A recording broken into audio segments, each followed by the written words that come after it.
बांद्रा, मुंबई, रात का समय।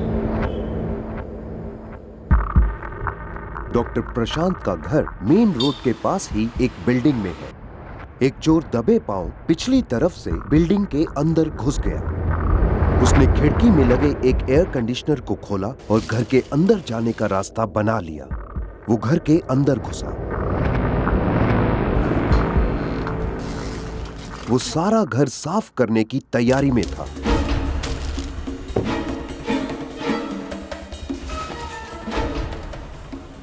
तभी डॉक्टर प्रशांत के बेटे सिद्धार्थ की नींद खुली। उसने कुछ आवाजें सुनी और वो उठकर बाहर आया। कौन है? इससे पहले कि सिद्धार्थ और उसका भाई अमिया कुछ कर पाते, चोर भाग निकलने में कामयाब हो गए। कौन है? कौन है?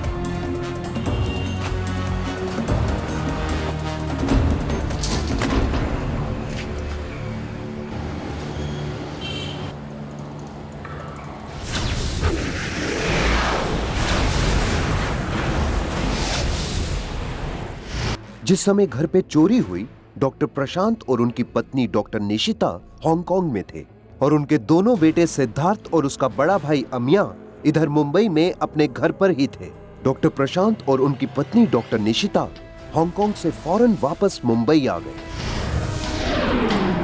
जो हम लोगों ने वैल्यूएशन के हिसाब से किया था तो 4,60,000 का सामान गया था, इंक्लूडिंग 2-3 मोबाइल और ज्वेलरी और कैश। डॉक्टर प्रशांत ने बांद्रा पुलिस स्टेशन में शिकायत दर्ज करवाई।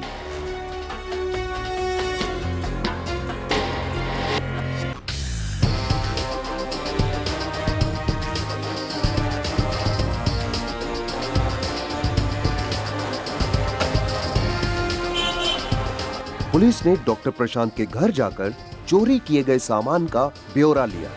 तो इसमें से वो कपड़े यहीं पे रखा हुआ है, फिर नीचे से सीढ़ी से उतर आके इस रूम में सारा ये कड़ी लगा दिया। उधर कंप्यूटर टेबल आया और पुलिस ने उन लोगों के नाम जानना चाहे जिन पर घर वालों को शक हो सकता था। परिवार के सारे सदस्यों में से सिर्फ सिद्धार्थ ने चोर को देखा था, लेकिन वो उसका चेहरा नहीं देख पाया था। एक्चुअली जब मैं उठा तब तो वो एकदम अंधेरा था पहले तो। हाँ। और उसका खाली परछाई के कुछ थोड़ा सा दिखा और फिर उसने दरवाजा बंद करके लॉक कर दिया। चोर सिद्धार्थ को अंदर के कमरे में बंद करके भाग गया था। उन्होंने अपने फोन में मोबाइल ट्रैकर यानी मोबाइल को खोज निकालने वाला सिस्टम लगा रखा था। इस सिस्टम के द्वारा यह पता लगाया जा सकता है कि मोबाइल का इस्तेमाल किस जगह पर हो रहा है। करीबन 2 दिन के बाद चोर ने जैसे ही चोरी किया हुआ मोबाइल फोन ऑन किया, डॉक्टर प्रशांत के मोबाइल पे तुरंत एक एसएमएस आया। डॉक्टर प्रशांत ने अपने मोबाइल पे मोबाइल ट्रैकर यानी मोबाइल को खोज निकालने वाला सिस्टम लगवा रखा था और उसी मोबाइल ट्रैकिंग सिस्टम की वजह से पुलिस ने तुरंत कार्रवाई शुरू की। मोबाइल ट्रैकर की वजह से पुलिस को चोर के लगातार बदलते ठिकानों के बारे में सूचनाएं मिलती रही।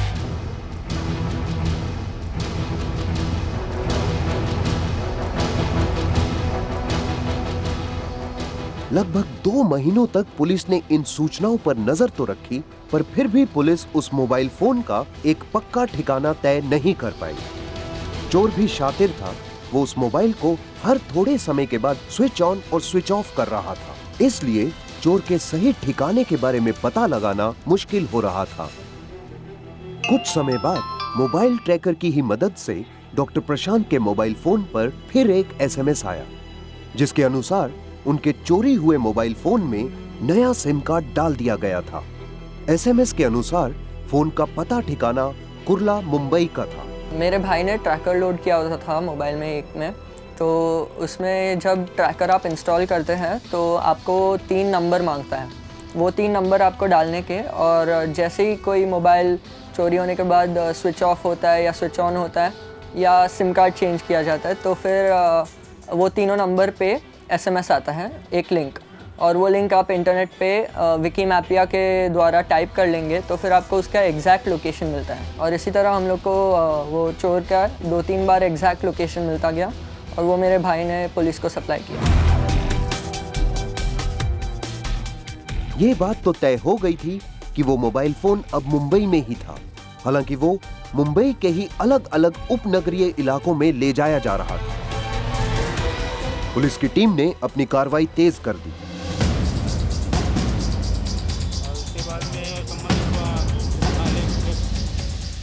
पुलिस को अब उस मोबाइल फोन को इस्तेमाल करने वाले का सही पता ठिकाना मालूम हो गया था। पुलिस उस व्यक्ति तक पहुंची और उसे गिरफ्तार कर लिया। उस व्यक्ति के पास से वाकई डॉक्टर प्रशांत का मोबाइल बरामद हुआ। किसका मोबाइल है? जो तेरा है? क्या नाम है तेरा? चल चल चल गाड़ी में।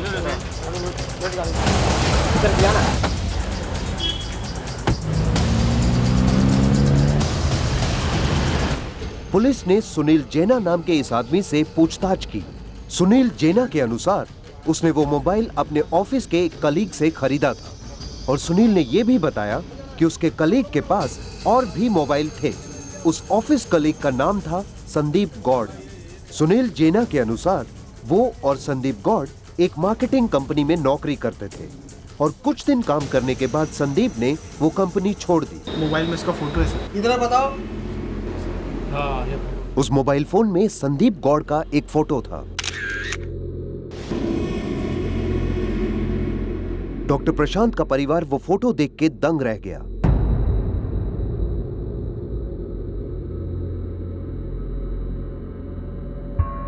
ये वही लड़का था जो 1 महीना पहले डॉक्टर प्रशांत के घर काम करने के लिए आया था।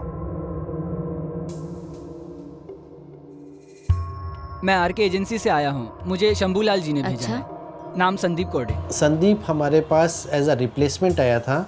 उसके पहले कोई दूसरा लड़का था, वो 10-15 दिन के लिए गांव जा रहा था, तो कंपनी ये प्लेसमेंट एजेंसी ने इसको रिप्लेसमेंट में भेजा था।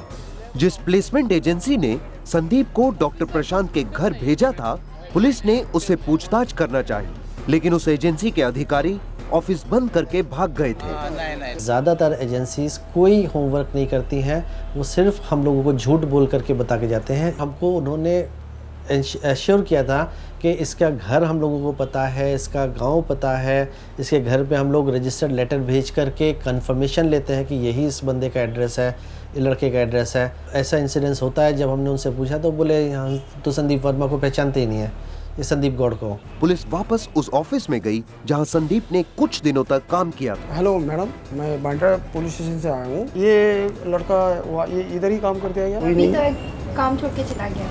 वहां से पुलिस को वो फोन नंबर मिला जो संदीप ने नौकरी ज्वाइन करते हुए ऑफिस रिकॉर्ड्स में दिया था। संदीप गौड़ उत्तर प्रदेश में गोरखपुर जिले का रहने वाला था और वो नंबर वहां रहने वाले संदीप के ही किसी पड़ोसी का था। अब संदीप गौड़ को ढूंढ निकालने का सारा दारोमदार पुलिस पर था। पुलिस ने होशियारी से काम लेते हुए संदीप को पकड़ने के लिए एक अनोखी योजना बनाई। इस योजना के तहत पुलिस वापस उसी ऑफिस में गई जहां संदीप ने कुछ दिनों तक काम किया था। पुलिस ने उसी ऑफिस के एक अधिकारी से संदीप के गोरखपुर वाले नंबर पे फोन करवाया।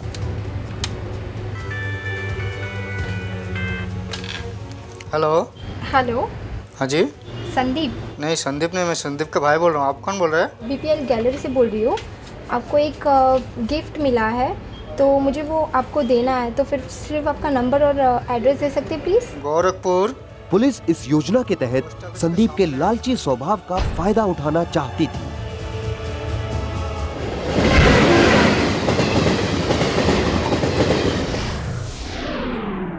पुलिस की योजना काम कर गई।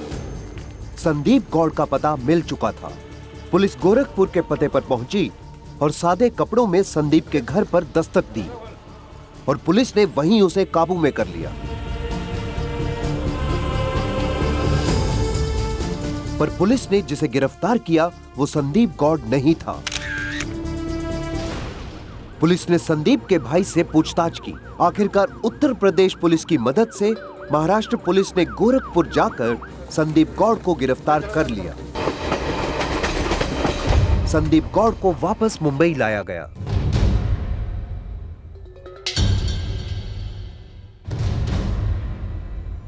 अठारह साल से कम है बच्चा, उसको हम इंट्रोगेट ज़्यादा कर नहीं सकते उसको, और हमारे साथ में कस्टडी में रख नहीं सकते। अभी वो चिलन रूम डोंगरी में उसको रखा है। डॉक्टर प्रशांत को उनके घर से चोरी हुआ काफी सामान वापस मिल गया। रिकवरी जो हुई है उसमें करीब करीब 3-3.5 लाख की रिकवरी हुई है। एक सरल और बेहद सस्ते मोबाइल ट्रैकर सिस्टम की मदद से ये पेचीदा केस सुलझ गया। हर गुजरते दिन के साथ अपराधी अपराध करने के नए नए तरीके ढूंढ निकालते हैं, पर ऐसे शातिर अपराधियों को दबोचने के लिए मोबाइल ट्रैकर जैसी कई आधुनिक तकनीकें हमारा हथियार बन सकती हैं।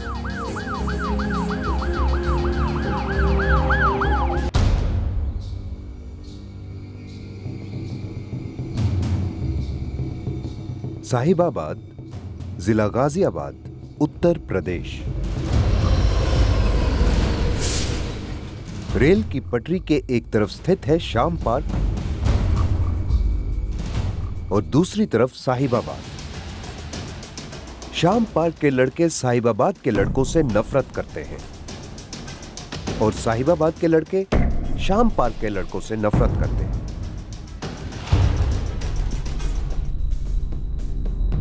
क्रिकेट का यह मैदान हमेशा से ही श्याम पार्क और साहिबाबाद के लड़कों के बीच झगड़े का कारण रहा है।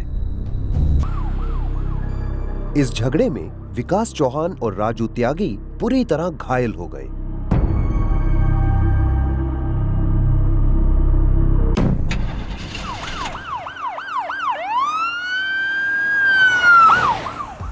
सूचना मिलते ही पुलिस तुरंत वहां पहुंच गई।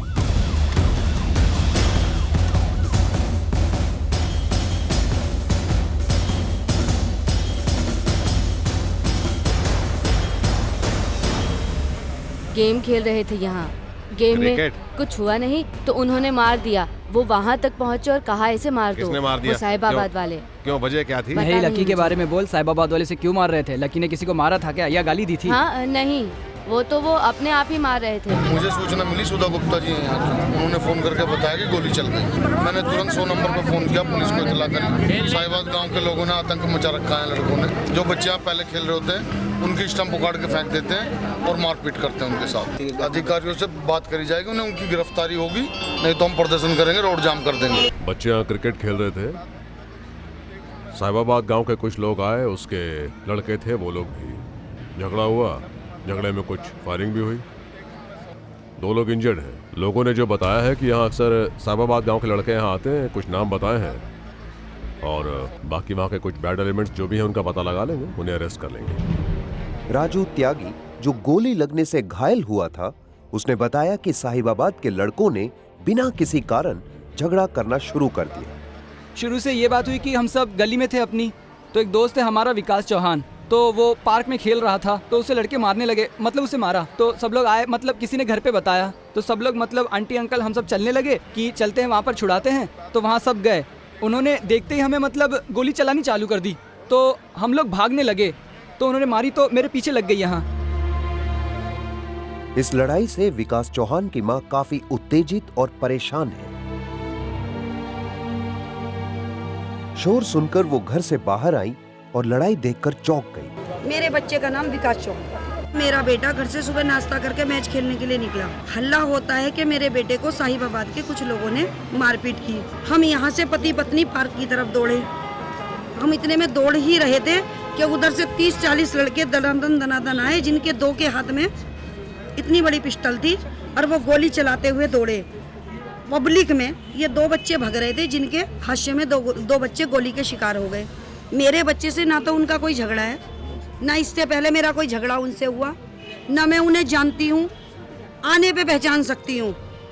उन्होंने ये झगड़ा क्यों किया, ये मारपीट क्यों की, इसके बारे में मुझे कोई सूचना नहीं है।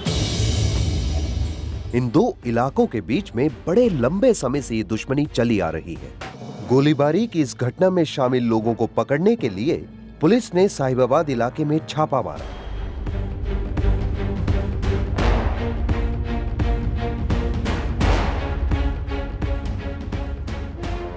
इस झगड़े में शामिल एक लड़के को पुलिस ने गिरफ्तार कर लिया।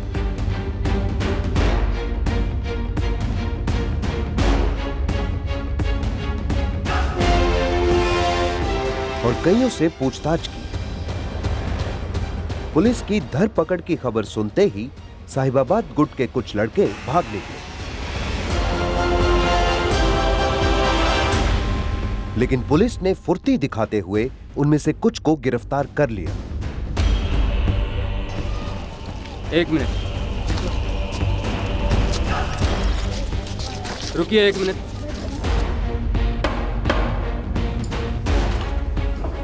चलो।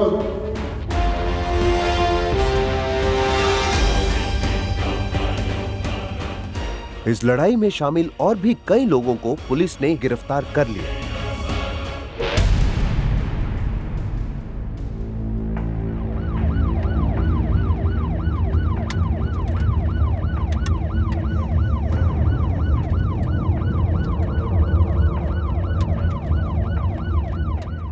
और जिन पर पुलिस को सिर्फ शक था, उन्हें पहचान परेड के लिए पुलिस थाने लाया गया। हाँ तो ये है कोई तुम लोगों में से पहचानता है कोई? अरे वो जो लौंडे वहाँ खेल रहे थे जिसे मार दिया, कोई पहचानता है तुम लोगों में से? भाई 2 लड़के हमें दे दो जिन्होंने देखा है।